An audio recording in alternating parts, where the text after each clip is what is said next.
Boom, and we're back with the August edition of Leem. How are you mixing this down?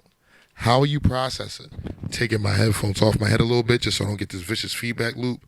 Okay, this is take two because I did some idiotic stuff on the way first. Okay, let me explain to you what's going on. All right, like I said last month, but if you weren't here for last month, I'm going to recap. I am tracking out. So everything is going directly into the interface for the exception of the Octatrack. The Octatrack is going into the DBX first, and then the DBX is going directly into the interface. But everything is tracked out. If you look here on the screen, I'll play something real quick. As you can see, everything has its own channel. Everything has its own little channel. It's real nice, right? So with that, I'm getting a lot more clarity. The reason why I'm still taking the Octatrack through the DBX is because the Octatrack is now responsible, like the sample side of it, is now only really responsible for either holding like whatever sample I chopped up or whatever keys or chords that I played into it to loop or manipulate. And in most instances, that's what I want sidechained to the kick. And it's like I still like it to be sidechained before it reaches the computer. Now, what I was doing beforehand is I was using two preamp. I was using an oral exciter. I was running everything to the DBX because I was stubborn. I wanted things to get processed before they reached the computer just because I felt like I thought that I was going to get a way more solid product with all that processing happening, excuse me, a little gas, before it got to the computer, right? I was wrong. And I'm okay with being wrong, and I'm okay with, giving you guys the updated version of what's happening. Okay? So, I'm getting a way cleaner signal these days because I'm going directly into the interface, and I'm doing a lot of the processing that I was trying to catch on the pre-recording side or on the way in. I'm getting it on the back end. All right, so let me just start showing you some stuff. I got to be careful with this solo button because I messed something up earlier. All right, but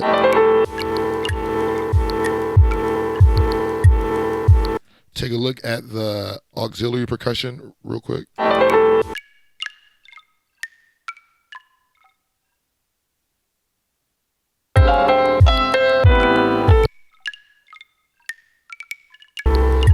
So right here with this glue compressor, I have it sidechained to Audio 5, which is my kick. Everything is nice and tracked out, so you can see it all there. And I can sidechain the way I want to, individual pieces, not everything. Okay, so yeah, I have it sidechained because with my auxiliary percussion that's coming from the Eurorack, and this channel is the Eurorack channel.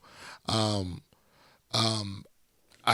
use multi-band compressor, dynamic compressor, and what that's doing for me is basically cutting off some of the highs, because like with the modular stuff, it tends to for what I'm using it for, which is really auxiliary percussion, it tends to come off really heavy in the high end, right? I also added another compressor on right behind that just to grab the peaks, and as you can see, I'm only using 29% of that compressor. Dry wet signal is 29%, and past that I have a little bit of reverb. Okay, moving on to the next bit, which is the bass.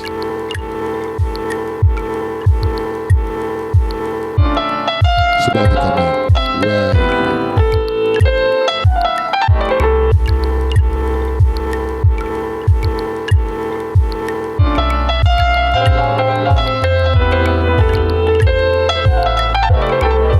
All right, so I've been listening to a lot of West Coast music recently, in particular a lot of DJ Quick, and it's like I really just admire how those cats mix the bass, and how like the bass, it always knocks, or it always sounds very thick, but it's also very contained. Okay, so short story. I have one of the speakers in my Nissan Juke is blown on the passenger side, right? So if audio is a tad bit too wide, it it'll make that speaker rattle, right? But when I play a DJ Quick Mix, it doesn't do it. It's because his bass is contained, I feel, and so monoed out and compressed that it just doesn't happen with it. So that's what I tried to do here. Okay, I used the EQ8 just to roll off at the bottom, right? Standard type of stuff. I really watched it to see where it was hitting at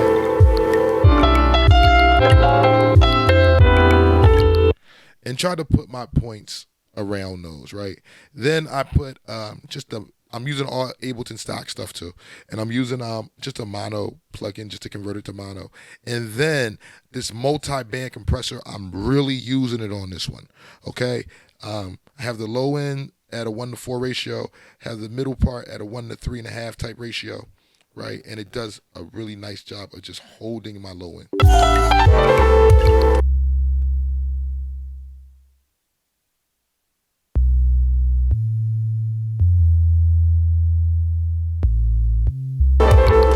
Right. All right, and there's a glue compressor after that. That side chain to the kick. That's giving it. And I have the dry wet signal at 72%. That's just giving it a little bit of duck. Let me lift this up real quick.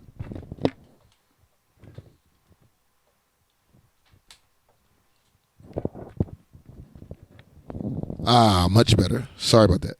All right, let's keep it pushing.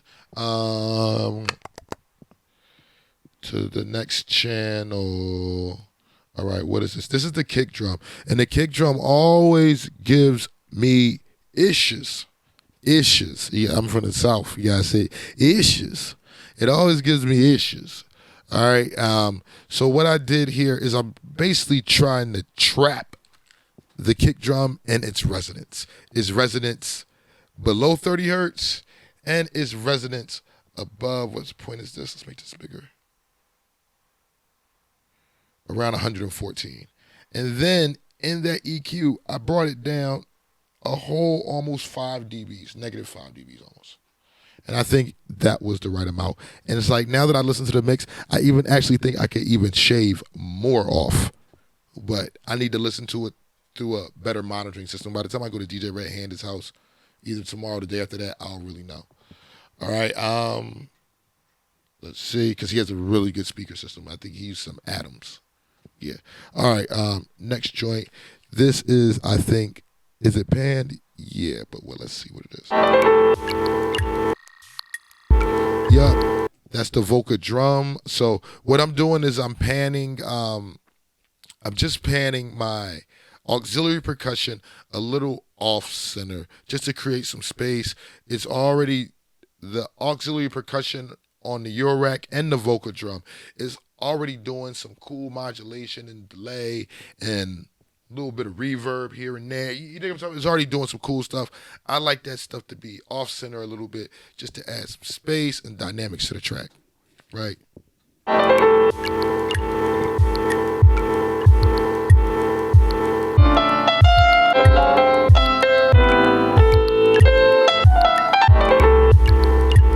All right, refer to the YouTube video to hear all this stuff in stereo. I'm going through a mono iRig right now, so you're not going to get the full impact of everything, but you will get the message. All right, on that Voca drum, once again, side chain to the kick, just so it ducks a little bit every time the kick comes in.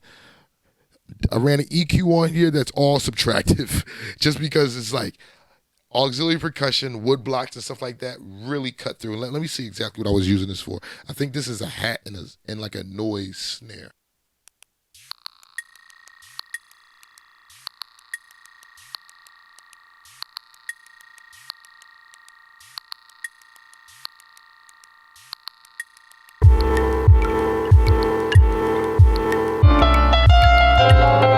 And I really like how that sits in the mix. All right, yeah. All right, yeah. So side chain to the kick to an EQ3, a side chain to the kick with a glue compressor, to an EQ3 to another glue compressor just to trim off all of the harshness. Anytime that it seems like it's about to jump out the mix and get too loud, just to pull it back a little bit. All right, next track. Let's see what this is. Sample. Now, I was telling myself I meant to come back in here and throw an EQ. And let me just do that now so you guys can see what I would do. All right, so I tend to like put my EQ before my compression, just that because that's the way most like channel strips are hooked up. EQ compressor, gate. I replace the gate with EQ in my mind. So EQ, compression, limiting. So I like to put my EQ before my compressor sometimes, most times. All right. Now piano, this piano has some harsh frequencies in it. I'm not going to EQ it to the point where it's like I'm doing a lot of like too much subtractive stuff and I have to then rework the compressor on the master chain. But let's see. Waiting for the loudest points.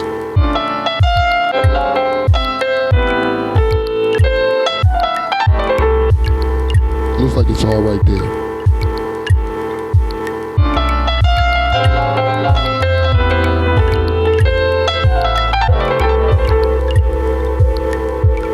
And I'm not going to do too much to it because these aren't my mixing cans. This is just like so the mic doesn't pick up what's going on.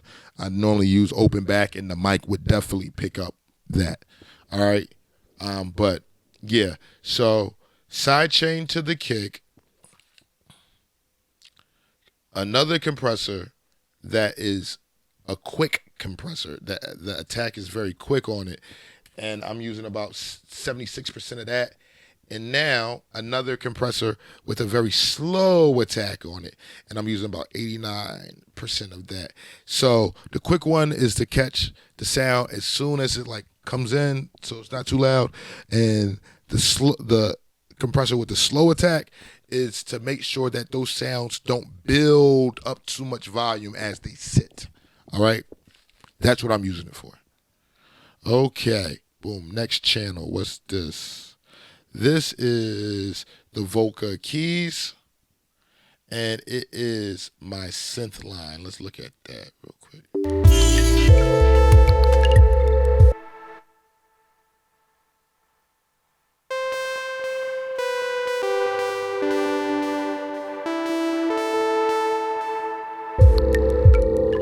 Okay, and I put this dub echo that I really like. It's a stock Ableton plugin.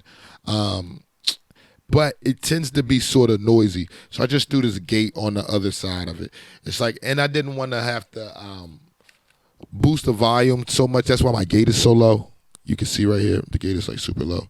I didn't want to boost the volume so much that I didn't want to boost the volume to make the gate work right. Right? So it's like, I just set the gate super low. But it's I didn't even run any EQ on this. It was a pretty like the way I have the Volca keys set up, it was a pretty thin signal anyway. Like it wasn't really bottom heavy. It wasn't really full. So I think it sits nicely, especially for the volume that it's at.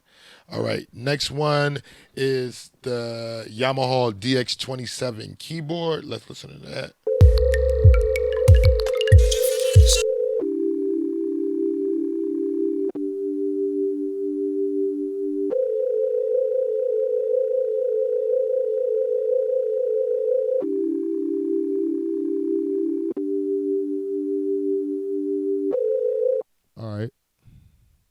All right. So what I have going on in here is just a glue compressor to make sure it doesn't like the loud. Okay. So what's happening is some of those chords, like I'm moving around, right? You know, so some of those chords have frequencies. I'm getting this feedback thing. Some of those chords have frequencies in them that sit in places that really poke out of the mix. So I just looked at my glue compressor and I decided to put the threshold where those loud frequencies made it react. Let's take a look.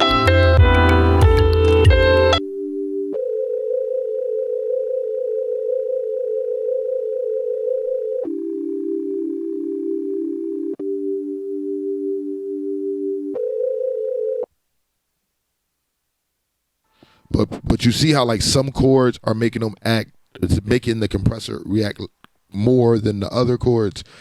I wasn't changing the volume. It's just the nature of those chords. The frequencies jump out there. All right, I like chorus on keys a lot. It spreads those keys out, especially since I ran the DX27 as a mono instrument. Makes sense, right? So added chorus, and I wanted to make sure, like I said, that chorus didn't get too wide on me. So what I did was I used an EQ8, but a mid-side EQ8, and on the sides I rolled off at, what's that, 700 hertz, and on the middle I rolled off at 118 hertz to give it considerably much more wiggle room. All right, that's that one. So yeah, and that's like all the individual tracks right there. Let's look at the master real quick. I didn't do much at all. I've told you this is the minimalist setup. So like I said, EQ first, compression, limiter, simple. EQ, compressor, limiter. Just because I'd rather start off simple and add things to enhance than to like add what I think should be there and complicate and not know what the culprit is when I'm trying to fix something. All right. So yeah, it's all about simple. I'm real feng shui. I'm real zenned out with the mixing right now. All right. So yeah, you see how my curve is looking. My kick, which is sitting on track 5, where is that? It's already rolled off nicely. My bass is already rolled off pretty nice. It's like an analog slope, right? So it's like not really going to be that much living there. Let's take a look.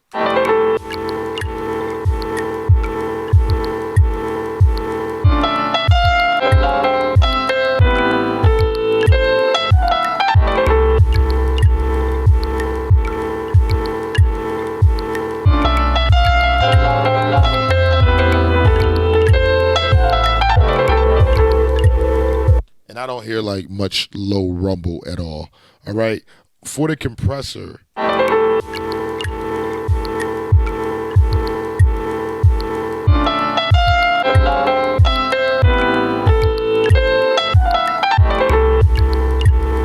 it's really catching my kick, mostly, and I really don't like that. But because this is like more of a kick-driven track, I'm not totally annoyed. But it's like, honestly, I don't want my kick drum to be affecting my compressor. Like, I don't want it to be triggering the compressor.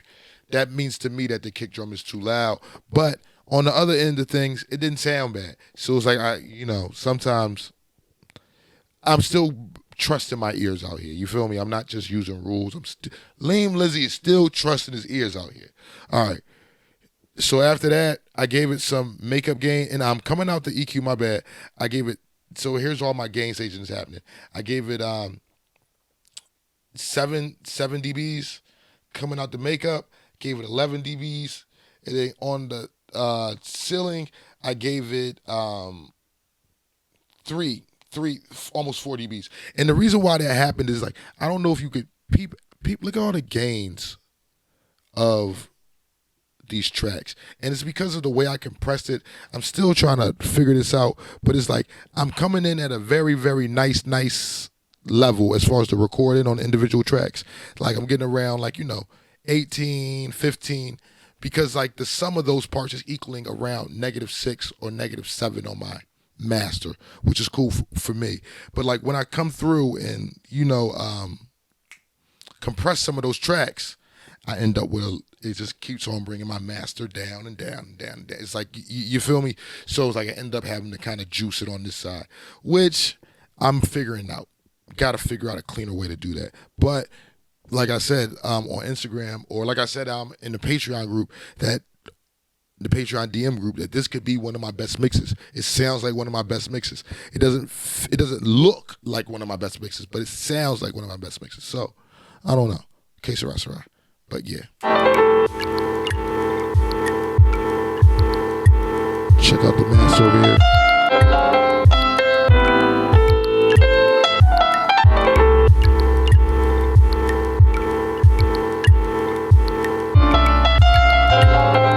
And it's gonna creep up to